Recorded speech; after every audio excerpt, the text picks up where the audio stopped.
G.R.. वरून त्यांनी काही सवाल केलेले आहेत. थेट सरकारला प्रश्न विचारण्यात आलेले आहेत की विधी आणि न्याय विभागाच्या परवानगी विना मंजुरी कशी मिळाली असा सवाल त्यांनी केलेला आहे. या बैठकीला भुजबळांसोबतच मंत्री बावनकुळे, पंकजा मुंडे यांच्यासह विजय वडेट्टीवार उपस्थित होते.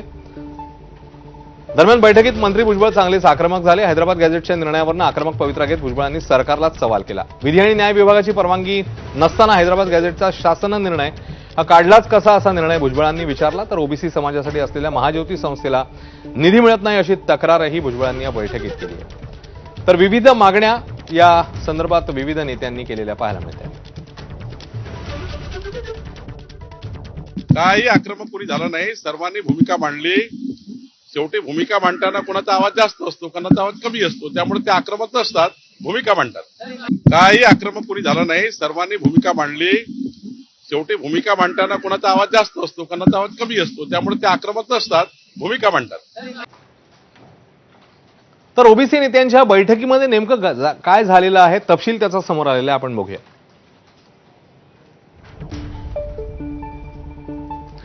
छगन भुजबळ या बैठकीमध्ये आक्रमक झालेले बघायला मिळालेले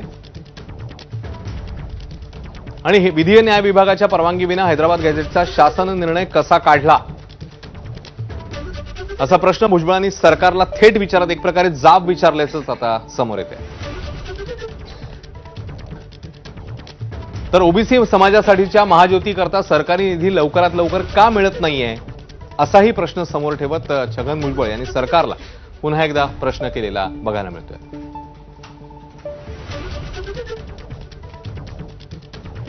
याशिवाय मराठा समाजाला दिल्या जाणाऱ्या कुणबी दाखल्यांसंदर्भात श्वेतपत्रिका काढावी ही मंत्री पंकजा मुंडे यांनी बैठकीमध्ये मागणी केली. तर हैदराबाद गॅझेटचा निर्णय रद्द करावा ही मागणी केली विजय वडेट्टीवार यांनी. आणि यासोबतच मंगेश तसाणे, प्रकाश शेंडगे यांचीही निर्णय रद्द करण्यासंदर्भात आग्रही मागणी बघायला मिळाली. त्यामुळे सर्वच नेते हे काही प्रमाणात आक्रमक झालेले होते आणि आग्रही मागण्या या नेत्यांनी केलेल्या आहेत. तर जी.आर. रद्द करण्याच्या मागणीच्या अनुषंगाने विजय वडेट्टीवार आणि त्यासंदर्भात